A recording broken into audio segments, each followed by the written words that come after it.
যোদ্ধাদের যারা আমাদের দেশের স্বাধীনতার জন্য লড়াই করেছেন তাদেরকে সম্মান জানিয়ে 14ই আগস্ট বুধবার দক্ষিণ দমদম পৌরসভার 26 নম্বর ওয়ার্ডের পৌরমাতা তথা দক্ষিণ দমদম পৌরসভার পৌরপ্রধান শ্রীমতী কস্তুরী চৌধুরী এবং সমাজসেবী রাজীব চৌধুরীর উদ্যোগে দেশে 78তম স্বাধীনতা দিবস উপলক্ষে একটি বিশেষ সঙ্গীত সন্ধ্যার আয়োজন করা হয়। অনুষ্ঠানের বিশেষ আকর্ষণ ছিল রূপঙ্কর বাগচি ও শুভমিতা ব্যানার্জি এবং সঞ্জয় মণ্ডলের গান এবং সঞ্চালনায় ছিলেন আর.জে. নীলাঞ্জন। স্বাধীনতা দিবসের প্রাক্কালে এই অনুষ্ঠানকে ঘিরে দর্শকদের মধ্যে উন্মাদনা ছিল চোখে পড়ার মতো।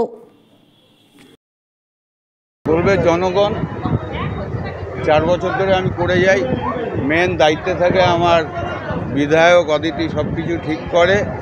আর এই প্রোগ্রামটা, স্বাধীনতা দিবস প্রোগ্রামটা আমি মনে করি সবারই উচিত। পরাধীন ভারতবর্ষ যেভাবে নির্যাতিত হয়েছিল, তারপর যারা আমাদের স্বাধীন করেছে, সেই জন্য দেখবে আমাদের পুরো আমাদের প্যান্ডেল বা বাইরে কোনো নেতা নেত্রীর ছবি নেই, সব স্বাধীনতা সংগ্রামী ছবি।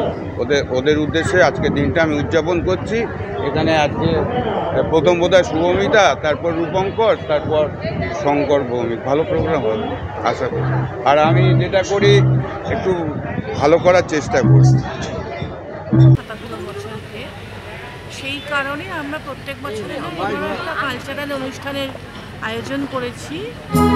সেখানে প্রথমে শুরু হলো শুভমিতার গান দিয়ে, এরপরে একটা বাংলা ব্যান্ড আসবে ভালো, যারা অনেক বাজনা নিয়ে বাচ্চাদেরকে নিয়ে গ্রুপটা তৈরি করেছে এবং বাইরেও, কলকাতার বাইরেও ইন্টারন্যাশনালি তারা প্রোগ্রাম করে।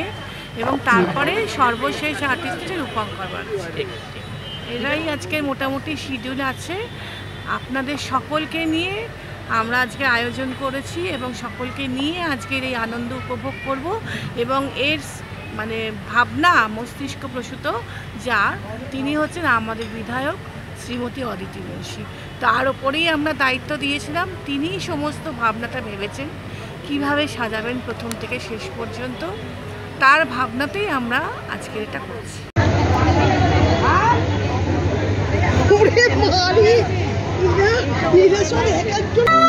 Mari,